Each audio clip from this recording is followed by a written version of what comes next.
Assalamu alaikum and good afternoon, everyone. Thank you for joining us for today's webinar. My name is Fajr Nadeem, a coordinator at TMRAC. Today, we are presenting a webinar on the sales tax implications on Tier 1 retailers. The speaker for today's session is Mia Mohammed Ramzan. Definitely, you all guys excited about our topic. Am I audible to everyone? If anyone has any questions, please write them in the message section. Before we begin, I would like to tell you guys about our learning objectives in this webinar. This webinar consists of informative discussions on from the last 3 to 4 years, Government of Pakistan put special focus on big retailers in order to collect tax, and somehow FBR achieved their objective. FBR also attained Tier 1 retailer real-time sale through different medium. Tier 1 retailers faced multiple tax management challenges in their business due to changes in legal complication, especially in sales tax. We are organizing this informative webinar. Now, without further delay, I would like to introduce our speaker. Our speaker today is our very own Sir Mia Mohammed Ramzan, FCMA, FPFA, LCFE. He has overall 27 years of professional experience working in private and public sectors organizations. Since 2003, he is engaged in the business of management, consulting, and handling taxation matters of his client organizations. Auzubillahiminash-shaytanir-rajeem. Bismillahir-rahmanir-rahim.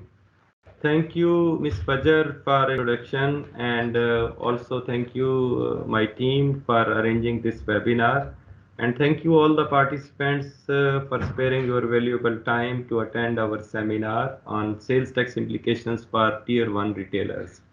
This is very important topic I consider because for the last 4 5 years, the government, as told by Ms. Fajar as well in the beginning, for the last 4 5 years, government has put special focus on the big retailers, and they have been successful to monitor the sales from the consumer end, from the last end of the supply chain, so that they go to the up tier upward and track the sales and sales revenues, and also control the tax evasions, especially in the sales tax, because sales tax has big implication. The rate, you all know, that has been in the double digit, 17% and now 18%.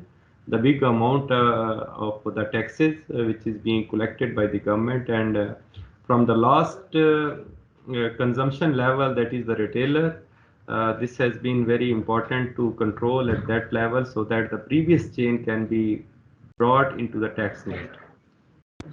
So let's first understand the objective of this, as already explained, that to know the relevant provisions of sales tax law applicable to Tier 1 retailers.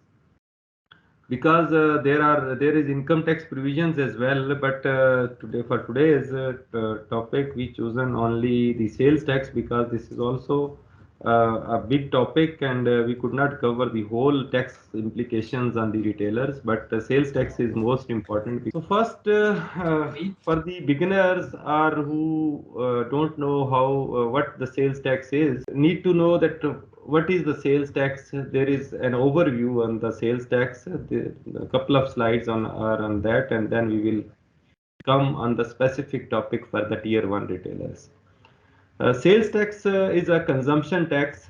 You all know that it is charged to the final consumer, and in definition, if we see that it is indirect tax levied and paid on taxable supplies made by a registered person in the course of furtherance of any taxable activity, and on the goods imported into Pakistan, the sales tax is charged. Taxable goods mean all goods other than those which have been exempted under the law and specified in the 6th schedule to the Sales Tax Act 1990. Sales tax rate is 18%.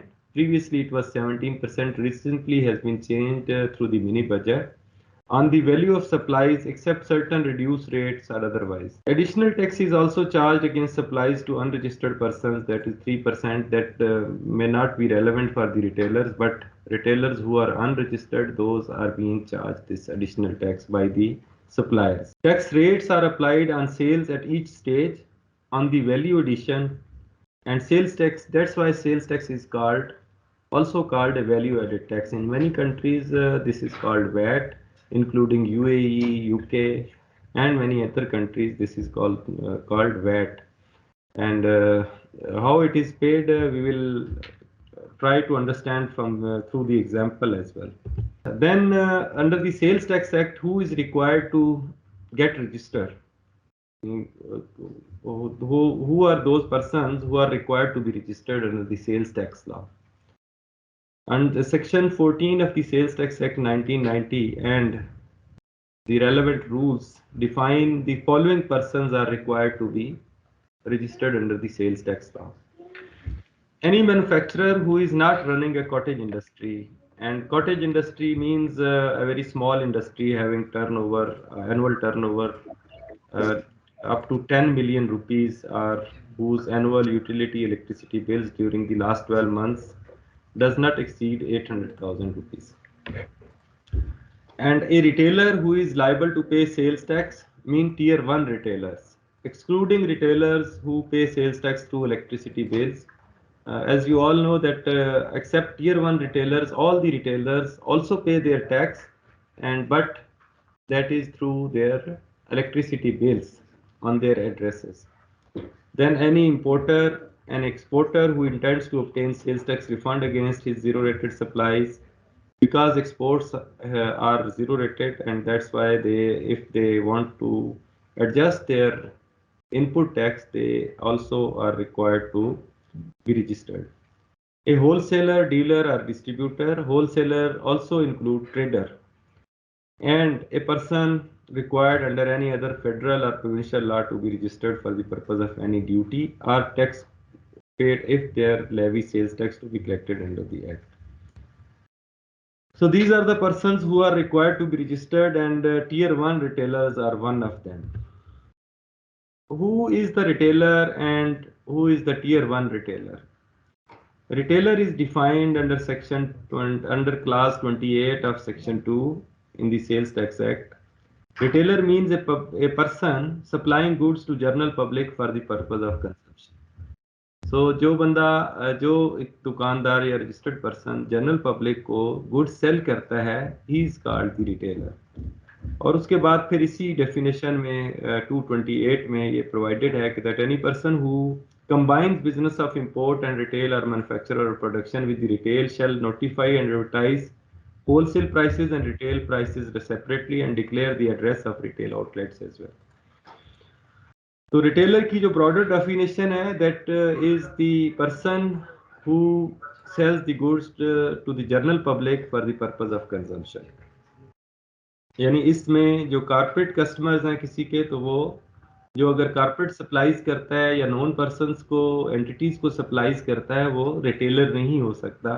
Retailer सिर्फ वही है जो general public को supply करता है, और वो basically ये शॉपकीपर्स और बिग स्टोर्स जो हैं वही हो सकते हैं। Then tier 1 retailer. Tier 1 retailer section clause 43A of the section 2 of Sales Tax Act 1990 में defined है। इसमें भी changes आती रही हैं, बट करंट स्टेट जो लास्ट बजट में अपडेट हुई है उसके मुताबिक रिटेलर्स ये जो कैटेगरीज मेंशन्ड है, इनमें से कोई एक कंडीशन भी फुलफिल करेगा तो वो टियर 1 रिटेलर कहलाएगा।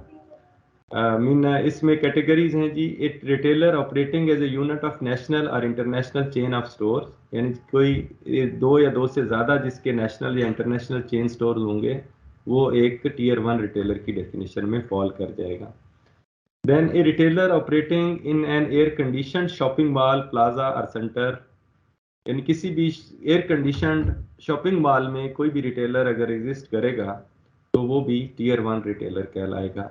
एक्सक्लूडिंग कियोस्क, यानी कि जो छोटे खोखे होते हैं उनके अंदर, उसके अलावा कियोस्क के अलावा तमाम जो गुड सप्लाई होती हैं एक शॉपिंग मॉल के अंदर, जितने भी आउटलेट्स होते हैं वो तमाम के तमाम रिटेलर्स कहलाएंगे। उसके अलावा ए retailer whose cumulative electricity bill during the last 12 consecutive months exceeds rupees 1.2 million, यानी जिसका साल के अंदर 12 लाख रुपया इलेक्ट्रिसिटी बिल आता है, तो वो भी टियर 1 रिटेलर कहलाएगा। यानी इनमें से कोई भी एक शर्त पूरी होगी तो वो टियर 1 रिटेलर होगा।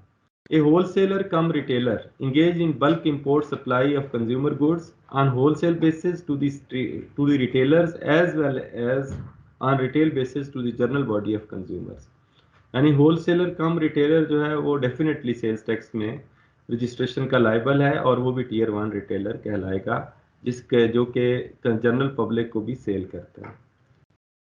उसके अलावा फिर अगर ये शर्तें भी मीट नहीं होती तो देन एक शॉप मेजरमेंट की बात है कि जिसकी शॉप जो है वो 1000 स्क्वायर फीट या इससे ज़्यादा होगी तो वो रिटेलर भी टीयर 1 रिटेलर कहलाएगा। और इन केस ऑफ फर्नीचर, क्योंकि फर्नीचर बिग आइटम्स होते हैं, तो उसके लिए उन्होंने रखा है कि अगर 2000 स्क्वायर फीट या इससे ज़्यादा एरिया होगा किसी फर्नीचर आउटलेट का, तो वो भी टीयर 1 रिटेलर कहलाएगा। देन जी इसके अलावा अगर ये शर्त भी पूरी नहीं होती, दूसरी जो क्लास एफ है, retailer who has acquired a point of sale for accepting payment through debit and credit cards, यानी debit and credit card accept करने के लिए अगर वो मशीनें रखी हुई हैं किसी भी रिटेलर ने, तो वो भी टीयर 1 रिटेलर कहलाएगा।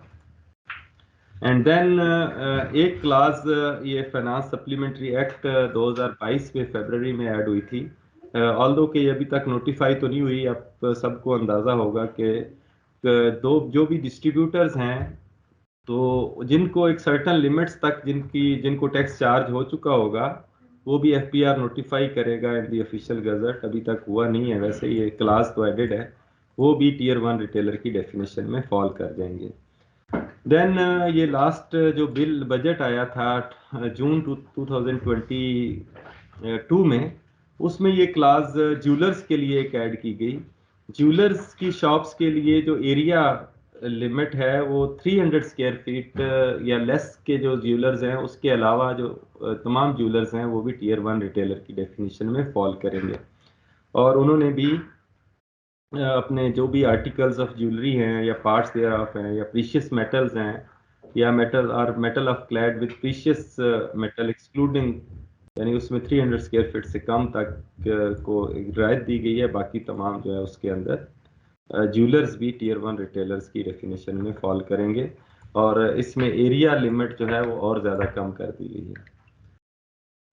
Then any other person or class of persons as prescribed by the board, ये भी अभी कोई प्रेस्क्राइब नहीं की, लेकिन एफबीआर ने अपने पास ये इख्तियार रखा है कि वो किसी को भी टीयर 1 रिटेलर अगर कहना चाहे तो कह सकती है, और उनके ऊपर फिर तमाम जो टैक्स इम्प्लीकेशंस हैं specially with respect to registration, यानी आपने देखा होगा कि जो टीयर 1 रिटेलर्स हैं जो प्रीवियस स्लाइड में था, they are liable to be registered under the sales tax act, जबकि टीयर 2 रिटेलर्स जो हैं मीन जो टीयर 1 नहीं है उनके लिए ये ऑब्लिगेटरी नहीं है को रजिस्टर हो सेल्स टैक्स एक्ट में।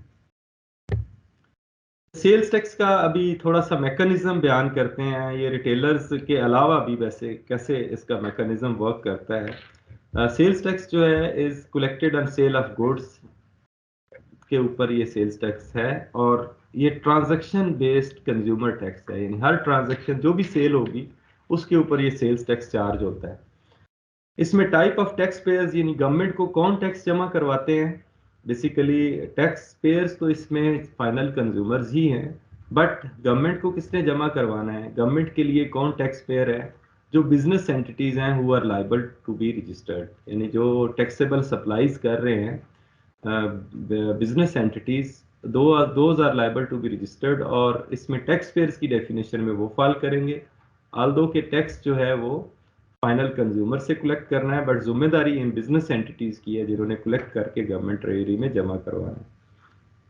और कलेक्शन जैसे मैंने बताया कि गवर्नमेंट कैसे करती है, through the business entities who are doing taxable activity, यानी सेल ऑफ गुड्स में जो भी सप्लाईज में इन्वॉल्व हैं उनसे गवर्नमेंट कलेक्ट करती है। और उसके अलावा विद होल्डिंग रजीम भी है which is not relevant for today's topic, और इसकी कलेक्शन मंथली बेसिस पे होती है। Many of you must be aware of that के monthly sales tax returns file होती हैं, और उसके through for every 15th of the month for the previous month जो है टैक्स जमा होता है, और 18th ऑफ द मंथ तक सेल्स टैक्स रिटर्न जो है वो जमा होती है। कलेक्शन मोड्स इसके कैसे हैं जी, एक तो नॉर्मल रजीम है जिसको वैट मोड कहते हैं। अभी हम next couple of slide there are couple of slides इसके बाद आएंगी जिसके ज़रिए हम वैट मोड को देखेंगे कि वो कैसे वर्क करता है। और एक कुछ आइटम्स ऐसे हैं कि रिटेल प्राइस बेस्ड टैक्स है उनके ऊपर, जिनको थर्ड शेड्यूल आइटम्स भी कहा जाता है, और कुछ special regimes for specific sectors भी है, जैसा कि टीयर 2 रिटेलर्स के लिए मैंने बताया कि उनके लिए रजिस्ट्रेशन लाइफ ज़रूरी नहीं है, बट उनके बिजली के बिलों में उनकी शॉप्स के ऊपर 5% और 7% टैक्स जो है वो लग के आ जाता है, और वही उनकी फाइनल टैक्स लाइबिलिटी होती है for the purpose of sales tax. और इसके अलावा भी फिक्स टैक्स रजीम्स हैं, जैसे फार्मास्यूटिकल के प्रोडक्ट्स के लिए उसके जो मैन्युफैक्चरर हैं उनके लिए भी स्पेशल रजीम है कि वो मैन्युफैक्चरिंग स्टेज पे 1% टैक्स पे करते हैं, लेकिन उसके बाद पूरी चेन जो है वहाँ पे सेल्स टैक्स जो है वो पे नहीं होता, तो पूरी चेन एग्जेम्प्ट है। So this is how sales tax work. सबसे पहले हम देखते हैं कि सेल्स टैक्स में कौन कौन सी चेन आती है। बेसिकली एक जो भी बिजनेस एक्टिविटी कैरिड आउट होती है उसमें एक सप्लाई चेन इन्वॉल्व है, जिसमें आप मैन्युफैक्चरर से शुरू करें तो मैन्युफैक्चरर जो है वो गुड्स प्रोड्यूस करता है, डिस्ट्रीब्यूटर को देता है, डिस्ट्रीब्यूटर जो है वो होलसेलर या डीलर को प्रोवाइड करता है, या डायरेक्टली मिनी होलसेलर या रिटेलर को प्रोवाइड करता है, और देन फाइनली कंज्यूमर तक गुड्स जो है पास ऑन होती है। या दूसरी साइड पे अगर देखें कि कमर्शियल इंपोर्टर है, कमर्शियल इंपोर्टर भी हो डायरेक्टली जो फिनिश गुड्स हैं वो होलसेलर डीलर को प्रोवाइड करता है या रिटेलर्स को प्रोवाइड करता है, और रिटेलर जो है आगे फाइनल कंज्यूमर को बेचते हैं।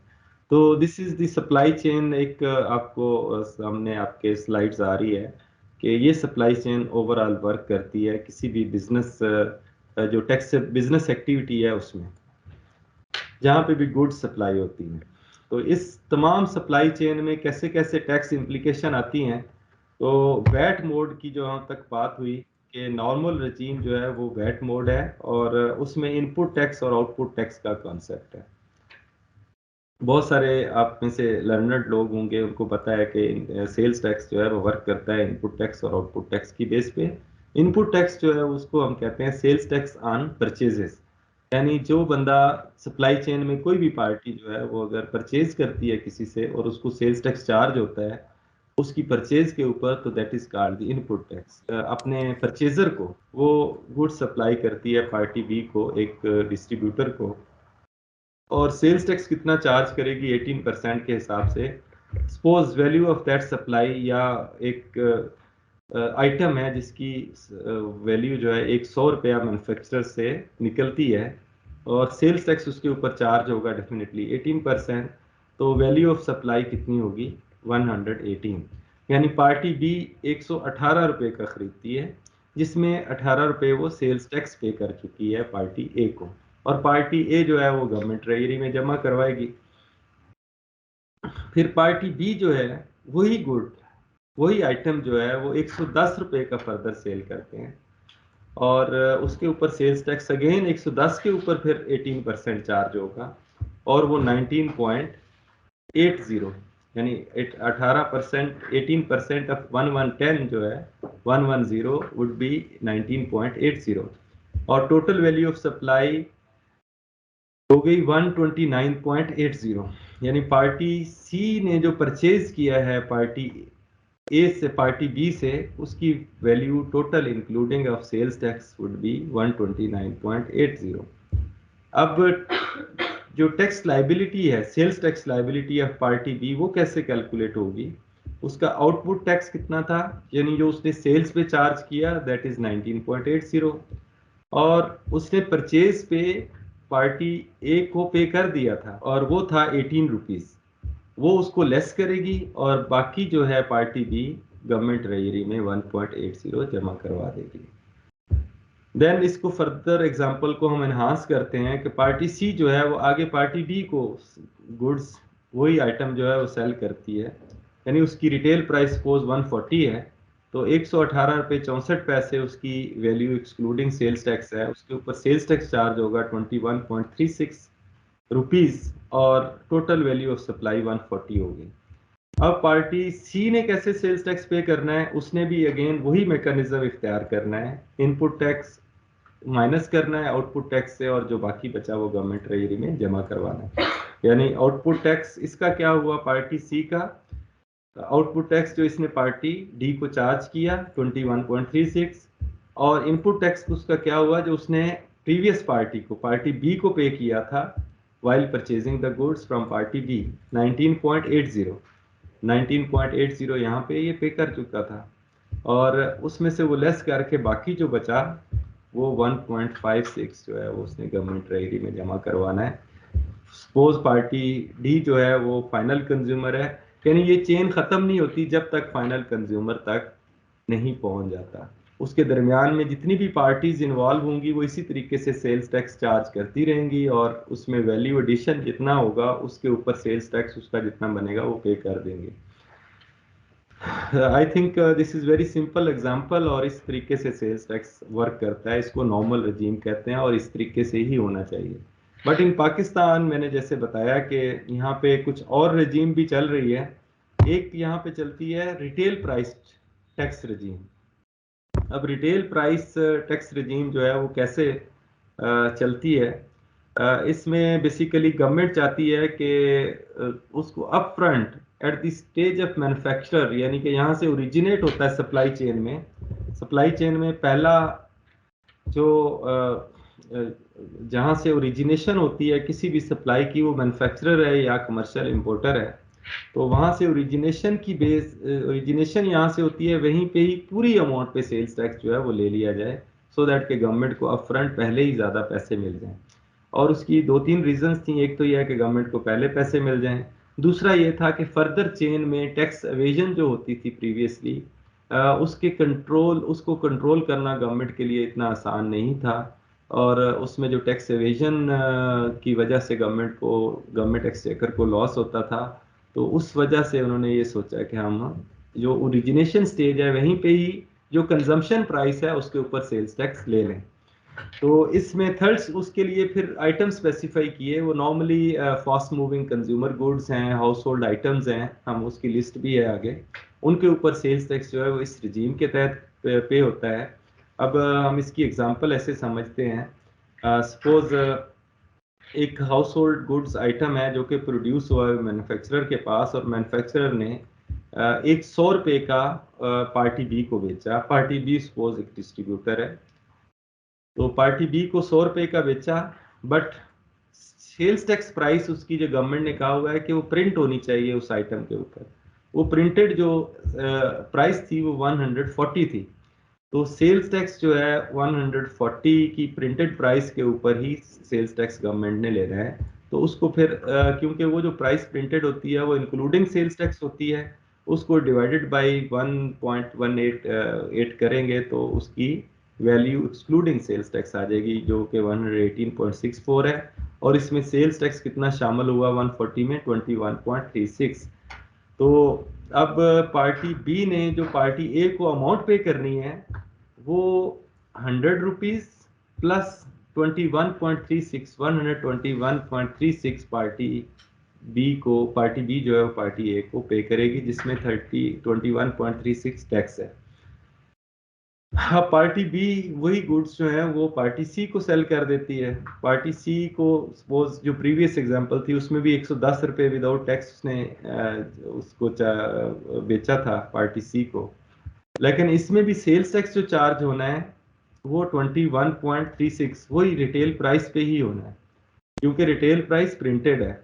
उसने भी इनवॉइस जो जनरेट की पार्टी सी को, वो उसमें सेल्स टैक्स चार्ज किया 21.36, यानी ये ट्रेड प्राइस है, इसको टीपी कहते हैं। रिटेल प्राइस भी उसकी डिटरमिन होगी विदाउट सेल्स टैक्स 118.64, और उसके ऊपर सेल्स टैक्स 17% लगा 21.36, और पार्टी सी ने जो पार्टी ए को पैसे देने हैं वो भी 131.36 हो गया। तो इस तरीके से ये सेल्स टैक्स जो है वो रिटेल प्राइस बेस्ड ही चलता रहेगा फर्दर चेन में, बट ट्रेड प्राइस जो है वो हर कोई अपनी अपनी लगाएगा। तो पार्टी बी ने अब सेल्स टैक्स रिटर्न अगर फाइल करनी है तो उसने सेल्स टैक्स नील जमा करवाना, बिकॉज सेल्स टैक्स जो है वो मैन्युफैक्चरिंग स्टेज ही पूरी अमाउंट पे हो चुका था, इसका इनपुट और आउटपुट बराबर हो गया। अब इसी तरीके से पार्टी सी जो है अगर वही चीज़ें बेचती है पार्टी डी को, वो सपोज फाइनल कंज्यूमर है, वो रिटेल प्राइस उसको 140 की लगी, और उसकी फिर रिटेल प्राइस और value excluding sales tax match हो गई, उसके ऊपर भी सेल्स टैक्स उतना ही लगेगा, और total payable party D to party C जो है वो 140 मीन वो एक रिटेलर समझ लें कि रिटेल फाइनल कंज्यूमर को सप्लाई करने वाला बंदा है। अब इसकी सेल्स टैक्स लाइबिलिटी भी बेसिकली जीरो होगी, क्योंकि इसका भी इनपुट आउटपुट बराबर है, क्योंकि इसने जो आउटपुट है वो उसी रिटेल प्राइस के ऊपर चार्ज कर रहा है, और इनपुट इसको पहले ही उसी प्राइस पे चार्ज हो चुका है, तो नेट इसकी अमाउंट पेएबल भी जीरो ही आएगी।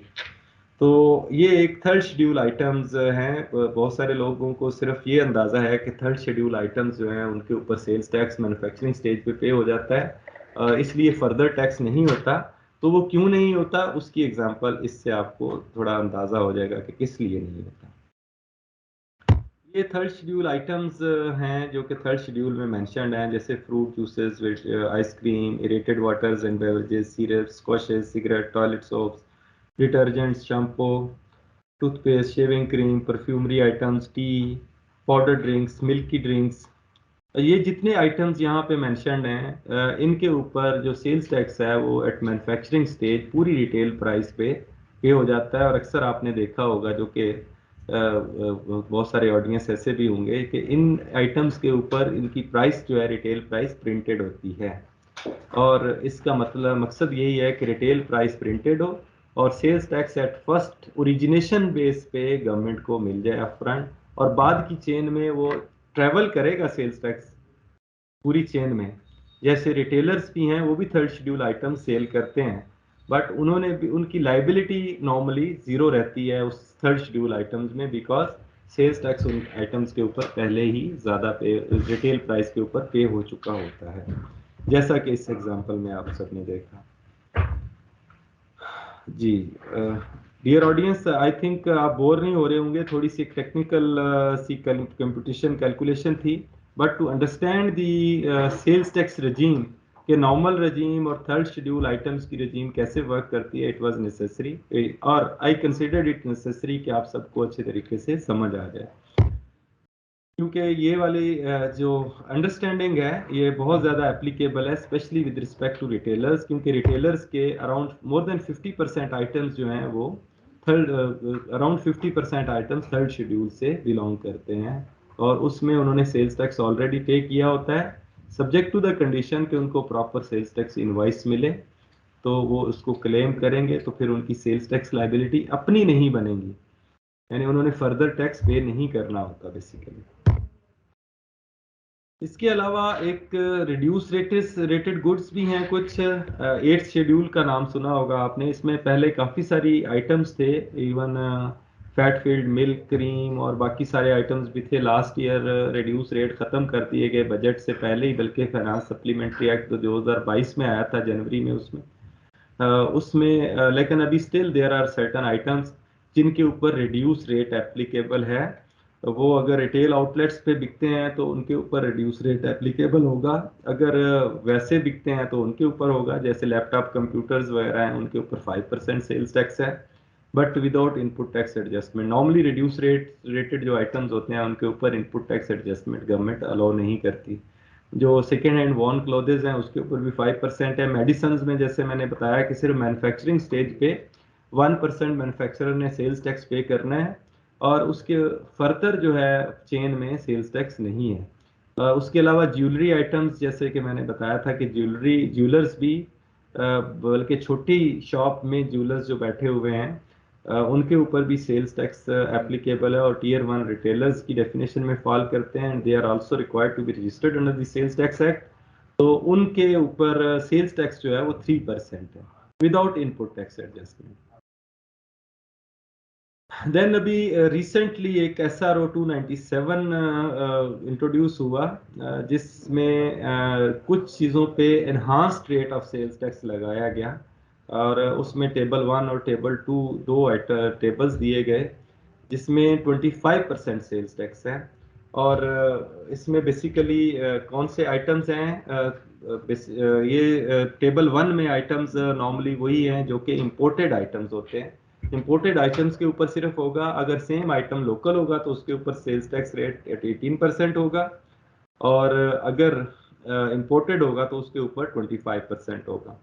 अब इसमें भी कैटेगराइजेशन आप रिटेलर्स को सबको करनी पड़ेगी कि अगर वो इंपोर्टेड आइटम्स बेच रहे हैं तो उसके ऊपर सेल्स टैक्स 25% लगाएंगे, जबकि अगर लोकल आइटम्स हैं सेम तो उसके ऊपर 18% ही रहेगा। तो ये there is list of items in the table 1 of this SRO।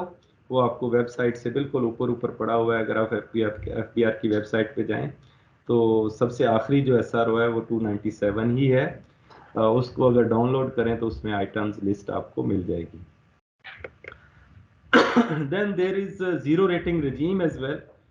Zero rating basically ये है कि there is tax but that is at the rate of 0%। तो जीरो रेटिंग आइटम्स के लिए बेसिकली वो हैं जो गुड्स एक्सपोर्ट होती हैं, वो बेसिकली 0% पे चार्ज होती हैं, या सप्लाई ऑफ एंड स्टोर्स पर जिनकी कंजम्पशन अब्रॉड होती है उनके ऊपर भी सेल्स टैक्स 0% होता है। तो there are only very few items, इसके अलावा सिर्फ एक्सपोर्ट ही जीरो रेटेड है बेसिकली।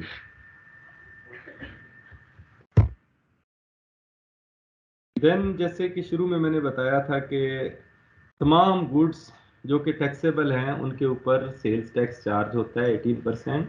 सिर्फ उन सिवाय उन चीज़ों के जो कि 6 शेड्यूल में डिफाइंड हैं। 6 शेड्यूल में बेसिक कुछ आइटम्स हैं जैसे दालें, आटा, चावल और जो कंज्यूमर गुड्स हैं उनके ऊपर सेल्स टैक्स नहीं चार्ज होता। वो इस 6 शेड्यूल को देखना पड़ेगा आप सबको जब भी आप आइटम्स पे सेल्स टैक्स चार्ज करेंगे। उसमें देर आर 4 टेबल्स 6 शेड्यूल के।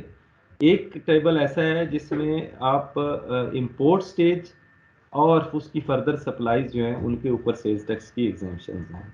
इसमें पहले काफ़ी सारे आइटम्स होते थे, अब इंपोर्ट को क्योंकि गवर्नमेंट जो है वो डिस्करेज करना चाहती है, यहाँ से बहुत सारे आइटम्स निकाल के उसको सिर्फ लोकल सप्लाईज जो हैं उनके ऊपर एग्जेम्पशन दी गई है, जबकि अगर इंपोर्ट होंगे तो उनके ऊपर सेल्स टैक्स होगा। लेकिन still there are certain items जो कि नेसेसरी आइटम्स हैं जिनके ऊपर सेल्स टैक्स जो है वो एग्जाम्प्ट है।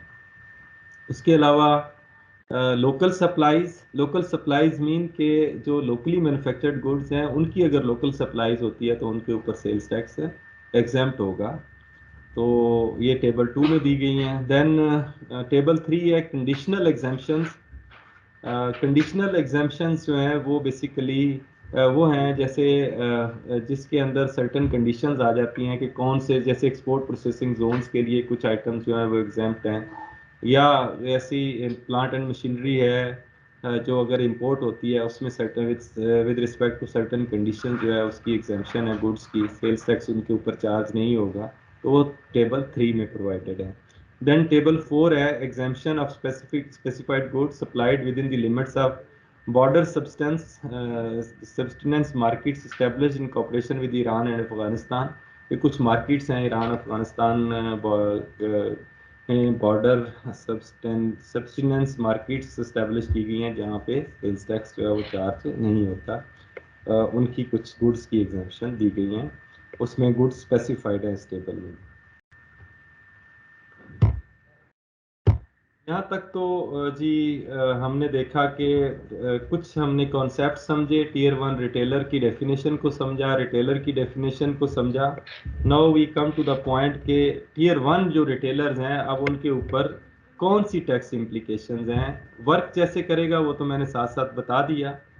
टीयर 1 रिटेलर्स के लिए सबसे पहले तो रजिस्टर होना तो ज़रूरी है, जैसे मैंने शुरू में बता दिया। उसके बाद उनके लिए कंप्लाइंस ज़रूरी है कि they have to get their system या सॉफ्टवेयर जो है POS FBR के ऑनलाइन सिस्टम के साथ इंटीग्रेट करना उनको ज़रूरी है। देन उन्होंने सेल्स टैक्स रिकॉर्ड्स भी मेंटेन करने हैं, जैसे परचेज सेल्स स्टॉक्स वगैरह का रिकॉर्ड भी मेंटेन करना है। उसके साथ साथ इनपुट टैक्स एडजस्टमेंट्स के लिए उनके लिए ज़रूरी है कि वो बैंकिंग चैनल्स के ज़रिए पेमेंट करें अपने वेंडर्स को जो भी परचेजेस करें। तो 50,000 से अबव तो कैश परचेज जो है दैट इज़ नॉट अलाउड। और उसके साथ साथ जो with holding tax income tax की हैं उसको भी पूरा करना ज़रूरी है। उसके अलावा सेल्स टैक्स रजिस्टर्ड जो टीयर 1 रिटेलर हैं या कोई भी रजिस्टर्ड पर्सन है उन्होंने sales tax return monthly basis पे फाइल करनी है। बिफोर 15th उन्होंने सेल्स टैक्स जमा करवाना है, जो भी पेएबल हुआ इनपुट आउटपुट का जो डिफरेंस है और आउटपुट इनपुट का डिफरेंस जो पेएबल है वो जमा करवाना है, और 18th ऑफ द मंथ जो है उसमें सेल्स टैक्स रिटर्न फाइल करनी है।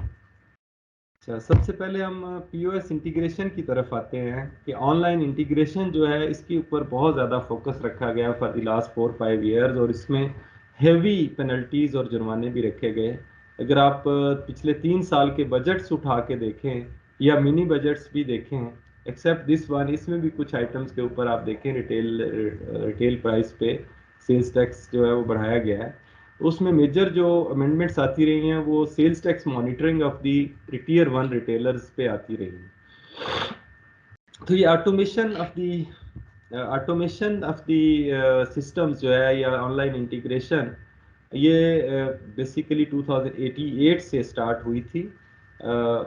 सबसे पहले 237A इलेक्ट्रॉनिक रिकॉर्ड्स मेंटेन करने का इनकम टैक्स ऑर्डिनेंस में अमेंडमेंट आई, और उसके बाद फिर एक 40C सेक्शन इंसर्ट हुआ in the sales tax act through finance act 2013, जिसमें सेल्स टैक्स एक्ट में भी monitoring and tracking by electronic and other means जो है उसको मॉनिटर करना शुरू किया गया।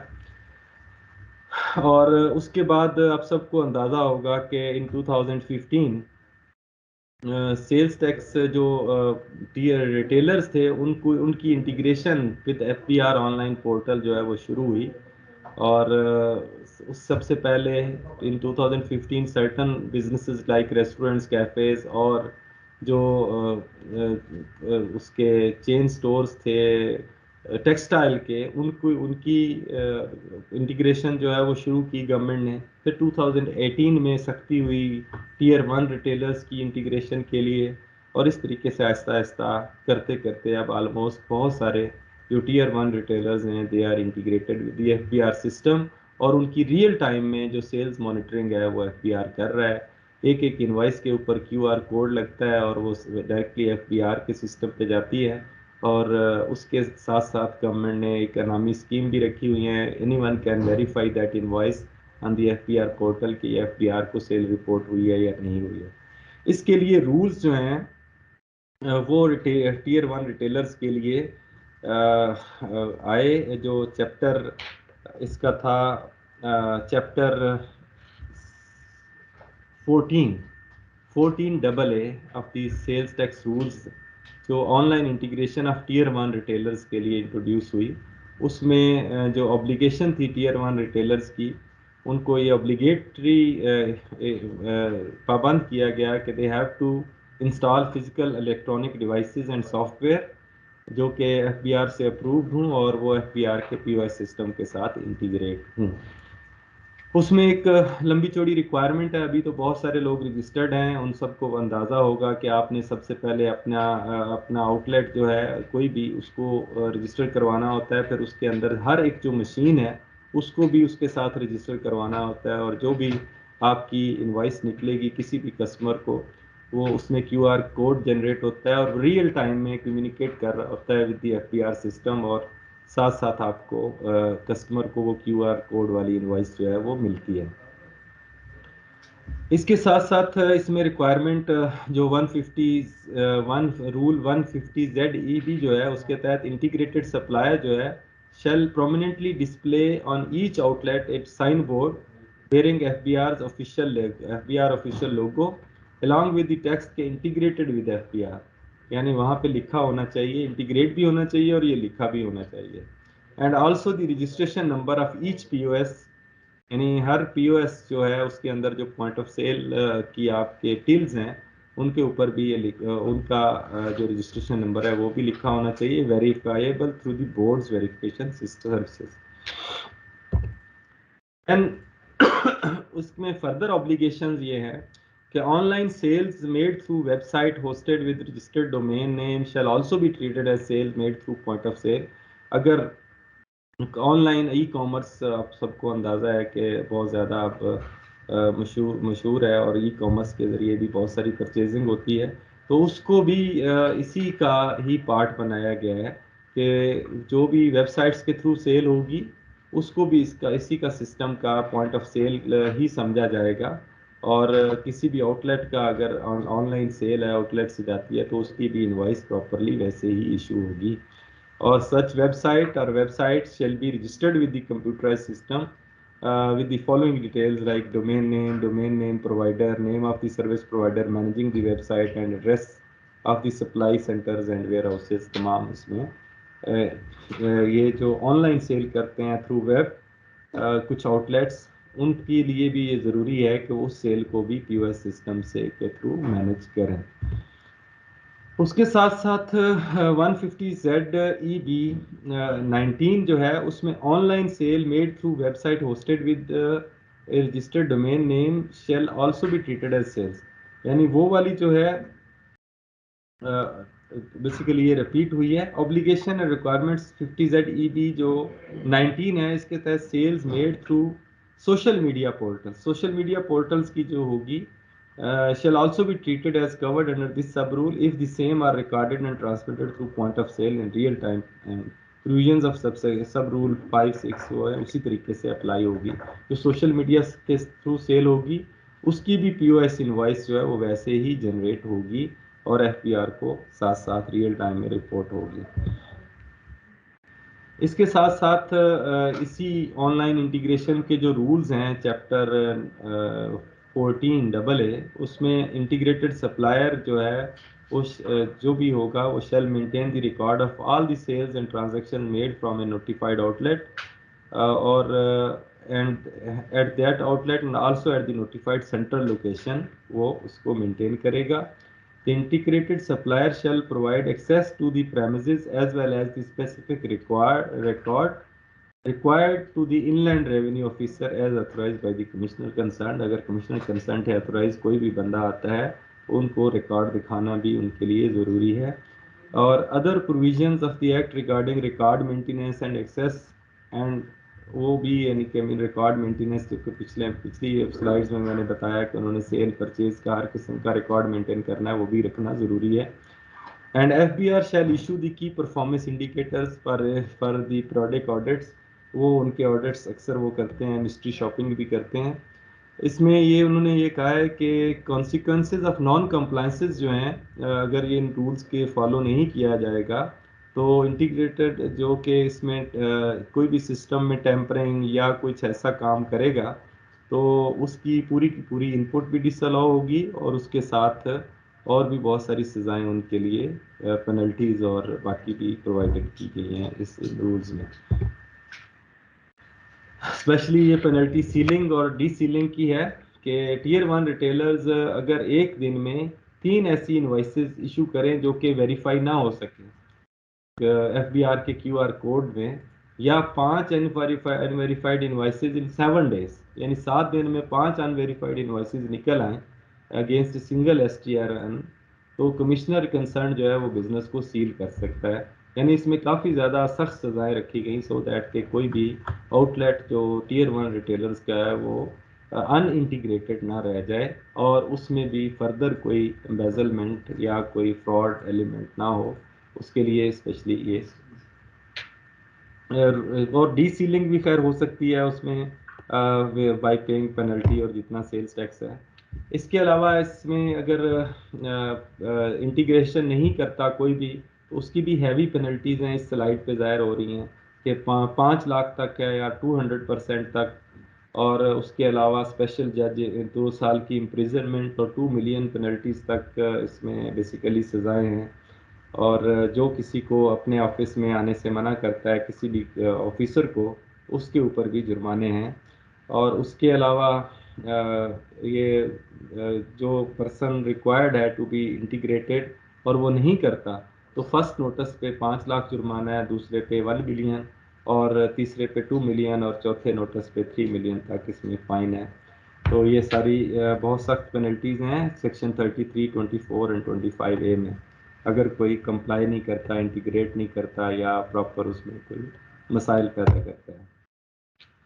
इसके अलावा देर आर मिसलिनियस थिंग्स जो कि टीयर 1 रिटेलर्स ने जिन चीज़ों का ख्याल रखना है, दोज आर बेसिकली के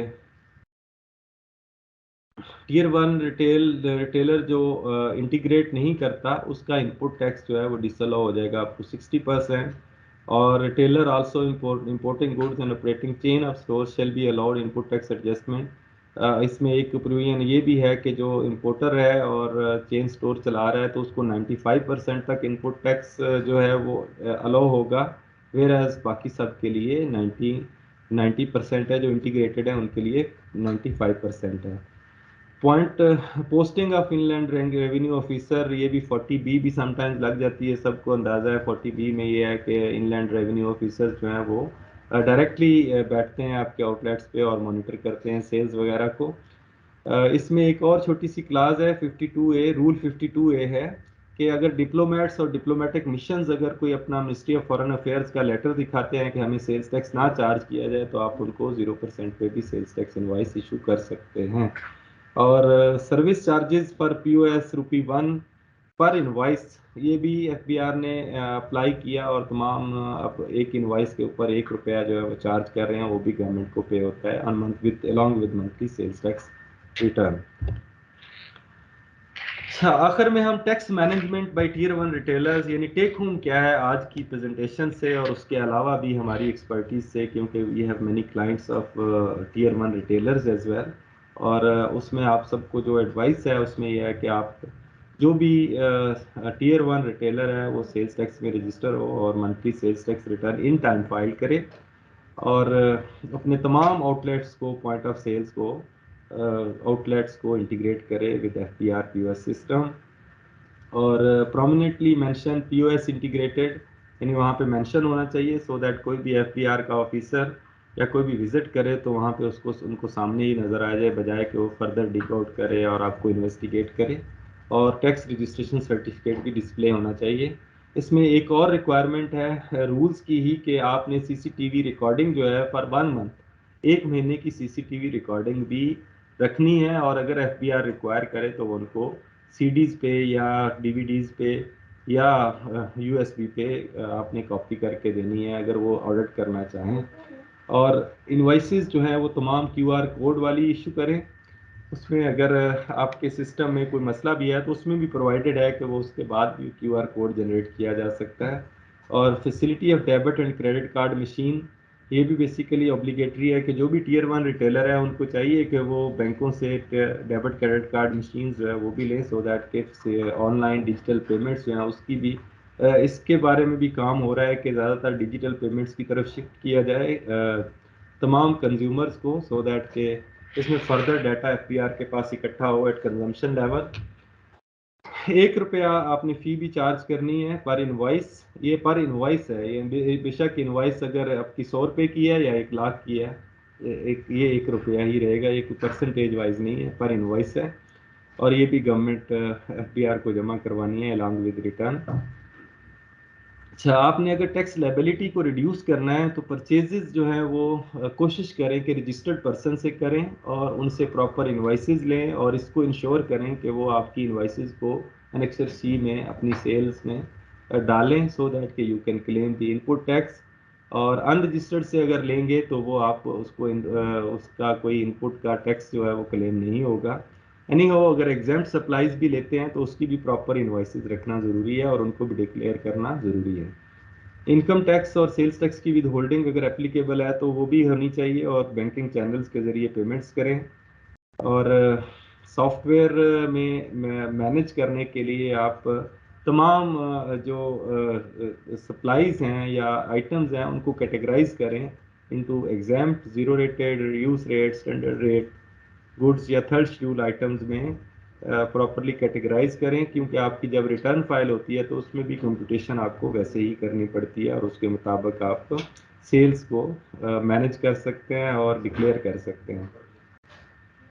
sales full amounts of sales tax would have to, अभी आपकी रियल टाइम में सेल्स मॉनिटरिंग हो रही है तो आपकी पूरी की पूरी सेल्स जितनी भी आउटलेट के ज़रिए हो रही है वो FBR को जा रही है। तो जब आप annual income tax return file करेंगे तो आपकी पूरी की पूरी टर्नओवर जो है वो आप डिक्लेयर करेंगे। उसके अगेंस्ट एक्सपेंसेस जो हैं आपके लिजिटिमेट वही होंगे जो कि आपने एज़ पर लॉ पे किए होंगे। सो आप सब लोग जो हैं वो जितने भी आपके एक्सपेंसेस हैं उनको as per law legal provisions of the income tax ordinance वो भी इनकर करें। जहाँ पे विद होल्डिंग बनती है विद होल्डिंग करें, सो दैट के you can claim the expenses legitimate to reduce your taxable profit, और उसके ऊपर फिर टैक्स कंप्यूट होगा। इसके अलावा एक और कन्फ्यूजन होती है बहुत सारे आजकल, बल्कि रमज़ान में भी कुछ कारपोरेट एंटिटीज़ भी रिटेल आउटलेट्स से जो हैं वो परचेजेस करती हैं और वो डिमांड करती हैं हमें छोटी ये पीओएस वाली इनवाइस के अलावा दूसरी इनवाइस भी दें, क्योंकि उन्होंने पेमेंट करनी होती है और आपकी विद होल्डिंग भी करनी होती है। वो नॉर्मली विद होल्डिंग एजेंट्स होते हैं। तो उसके लिए वैसे तो ज़्यादा बेहतर तो ये है कि एक अलग से ट्रेडिंग एंटिटी होनी चाहिए एक रिटेलर की। अगर नहीं भी है तो फिर भी उसको प्रॉपर आप इनवाइस अदर दैन पीओएस, उसके लिए पीओएस के ज़रिए इनवाइस जनरेट करना आपके लिए ज़रूरी नहीं है जिसकी आपने वैसे इनवाइस दी है, और वो फिर डिक्लेयर भी हो जाती है। जब आप sales tax monthly return file करते हैं तो ऐसी सेल्स जो आपने कारपोरेट एंटिटीज़ को की हैं that can be declared separately. उसके अंदर आप उसकी विद होल्डिंग अगर हुई है सेल्स टैक्स की या इनकम टैक्स की, उसको भी आप क्लेम कर सकते हैं। तो आज के लिए इतना ही काफ़ी था। दिस प्रेजेंटेशन, इसमें जो भी टैक्स था दैट वाज ओन जनरेटेड, और उसमें बहुत सारी चीज़ों को लीगल टैक्स ना लिया जाए, और जो भी एडवाइस चाहिए you can contact us, and thank you so much for patience listening.